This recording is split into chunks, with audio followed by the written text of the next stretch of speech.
Untuk informasi lebih lengkap dan berita terkait, jangan lupa klik link di deskripsi.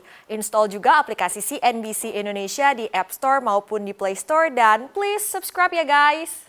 China yang selama ini dikenal sangat ketat dalam mengontrol populasinya justru kini terancam kekurangan sumber daya manusia. Apa sebabnya dan seperti apa pengaruhnya bagi ekonomi China? Kita akan bahas singkat dalam China menuju krisis SDM. Kita akan langsung lihat slide yang pertama.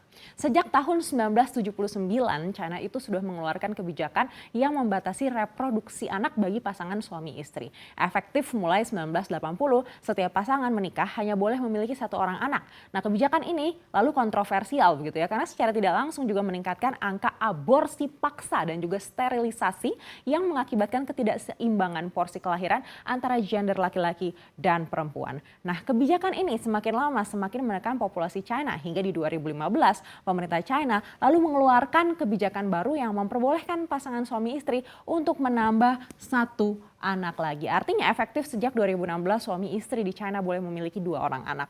Nah, 18 bulan sejak kebijakan tersebut diberlakukan, China sukses akhirnya menambah angka kelahiran hingga 5,4 juta bayi. Bisa dibilang saat itu pertumbuhan populasi China menyentuh titik tertinggi karena di tahun-tahun setelahnya angka kelahiran terus menurun hingga di 2021 ini. Kini di 2021 berbagai lembaga mulai melaporkan semakin menurunnya angka kelahiran dan juga populasi China yang semakin didominasi oleh warga senior.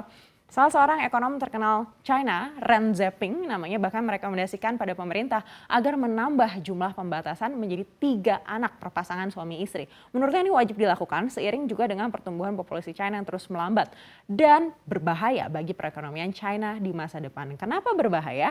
Karena PDB per kapita China ini hanya 10.000 dolar Amerika Serikat dengan warga berusia di atas 65 tahun yang menuju ke level 12,9% dari total warganya yang berada di kisaran 1,4 miliar penduduk. Kalau dibandingkan dengan negara tetangga seperti Jepang, Korea Selatan, bahkan kalau dibandingkan dengan Amerika Serikat begitu ya, dengan persentase yang sama yaitu 12,9% ini, PDB per kapitanya bahkan lebih dari 24.000 dolar AS. Tanpa bantuan finansial, populasi warga senior yang terus meningkat berpotensi akan merusak keseimbangan finansial dan menciptakan angka pensiun yang semakin besar. People Bank of China alias Bank Sentral China bahkan juga sempat menuliskan dalam laporannya supaya pemerintah China ini mencabut kebijakan pembatasan reproduksi anak untuk mencegah penurunan populasi yang semakin dalam. Memang seberapa drastis sih penurunan populasinya? Kita akan coba cek di slide berikutnya. Jadi kalau menurut laporan di 2019, populasi China ini berada di angka 1,4 miliar penduduk begitu ya di 2020 masih menunggu hasil sensus di China.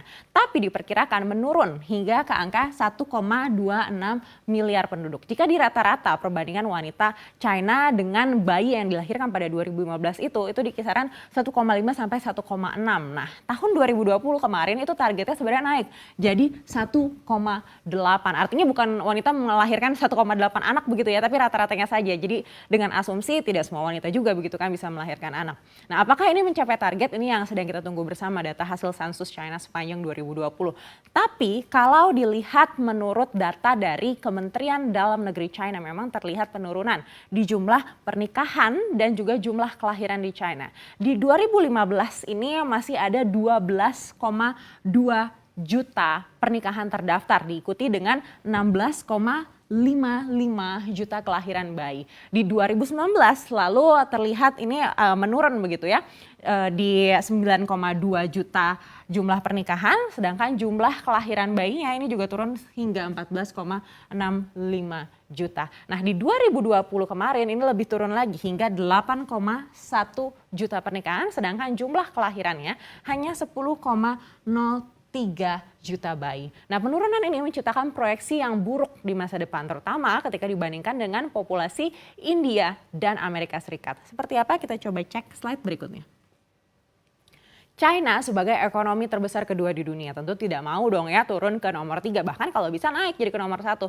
Nah, salah satu kekuatan China adalah SDM yang melimpah sehingga bisa menekan ongkos produksi. Namun kalau SDM-nya semakin terbatas tentu ini juga bisa berakibat fatal bagi perekonomian China.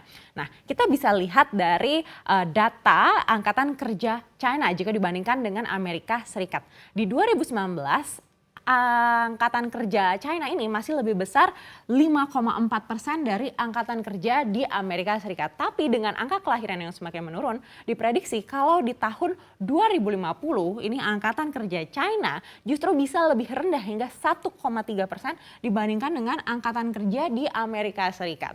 Nah, bahkan tahun 2021 ini kalau dibandingkan dari segi populasi, China ini masih lebih besar, 4 kali lipat dari Amerika Serikat. Tapi akankah bertahan dengan angka pernikahan dan angka kelahiran yang terus melandai?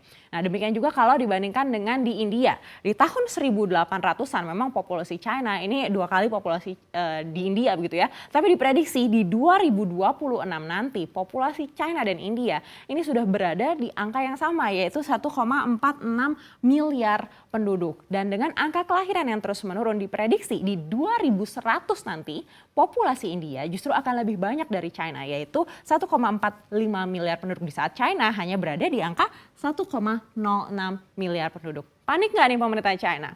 Panik lah, masa enggak? Tapi mau gimana? Karena biaya hidup di China sekarang juga semakin meningkat. Banyak juga pasangan yang memutuskan akhirnya tidak mau memiliki anak karena biaya hidup yang tinggi. Seperti apa? Kita akan coba cek lagi di slide berikutnya. Jadi kalau mengacu pada data di media Al Jazeera, pasangan suami istri muda yang hidup di perkotaan besar di China alias kaum urban ya, biaya hidupnya meningkat tajam. Di 2010 mungkin pasangan suami istri muda hanya butuh sekitar 2,9 juta rupiah begitu ya kalau di-convert begitu ya, per bulannya untuk hidup. Jadi ini tidak termasuk biaya sewa rumah. Tapi kalau di 2020 ini sudah meningkat bahkan hingga kisaran 15,5 juta rupiah, belum termasuk sewa. Lalu kalau kaum jomblo seperti Anda bagaimana begitu ya? Nah, kalau menurut situs dari Numbeo, biaya hidup orang yang tidak menikah secara umum di China pada tahun 2021 ini bahkan menyentuh 8,07 juta rupiah, ini di luar biaya sewa tempat tinggal. Nah, kalau dibandingkan di India, si jomblo-jomblo ini hanya butuh 4,6 juta rupiah saja. Nah, kalau di Indonesia bahkan lebih tinggi dari India begitu ya, 6,5 juta rupiah katanya begitu. Nah, artinya dengan biaya yang sudah dianggap tinggi oleh pasangan suami istri China dan juga jomblo-jomblo di China, mereka jadi mengurungkan niat untuk punya anak. Bahkan juga sempat disebut kalau memang pemerintah ingin mereka punya anak bahkan sampai 3 anak begitu ya, pemerintah China harus bisa juga memberikan kebijakan yang mempermudah dan meringankan biaya untuk memiliki anak. Apalagi kaum urban ya, mana mau kehilangan gaya hidupnya demi mengeluarkan dana lebih untuk anak. Ya seperti kalian saja gitu yang sudah biasanya langganan minum boba. Mau nggak kalau disuruh berhenti minum boba? Ya kira-kira begitulah ya.